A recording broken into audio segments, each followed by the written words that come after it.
नारसिंहत्वा रामः प्रतापवान् नमस्कृत्वा श्रीनृसिंहम् स्तौषीत् कमलापतिम्।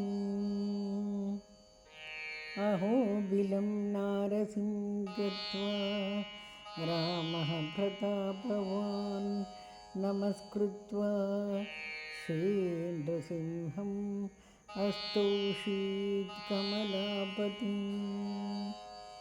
गोविन्द केशव जनार्दन वासुदेव विश्वेश विश्व मधुसूदन विश्वरूप श्रीपद्मनाभ पुरुषोत्तम पुष्कराक्ष नारायण अच्युत नृसिंह नमो नमस्ते।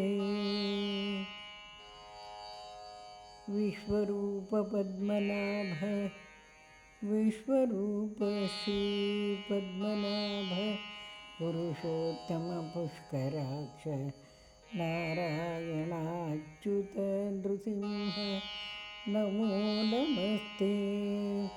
देवाः समस्ताः खलु योगिमुख्याः गन्धर्वविद्याधर किन्नराश्च यत्पादमूलं सततं नमन्ति तं नारसिंहं शरणं गतोऽस्मि।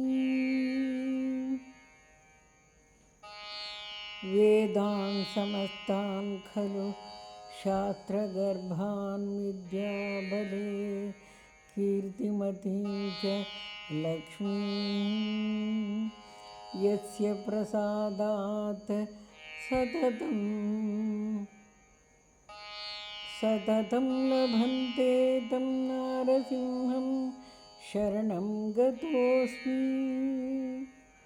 ब्रह्मा शिवस्त्वं पुरुषोत्तमश्च नारायणोऽसौ मरुतां पतिश्च चन्द्रार्कवायुवग्निमरुद्गणाश्च त्वमेव तं त्वां सततं नतोऽस्मि।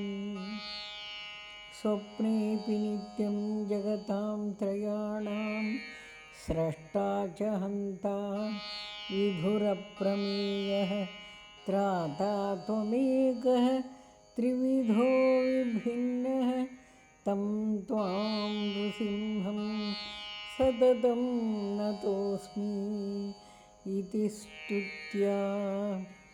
इति स्तुत्वा रघुश्रेष्ठः पूजयामास तं विभुं पुष्पवृष्टिः पपाताशु तस्य देवस्तमूर्धनि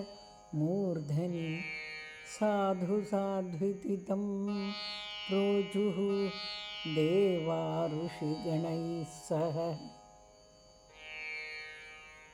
देवाः ऊचुः राघवेण कृतं स्तोत्रं पञ्चामृतमनुत्तमं पठन्ति ये द्विजवराः तेषां स्वर्गस्तु शाश्वतः। देवाः ऊचुः राघवेण कृतं स्तोत्रं पञ्चामृतमनुत्तमं पठन्ति ये द्विजवराः तेषां स्वर्गस्तु शाश्वतः। इति श्रीरामविरचितं श्रीनृसिंह पञ्चामृतस्तोत्रं सम्पूर्णम्।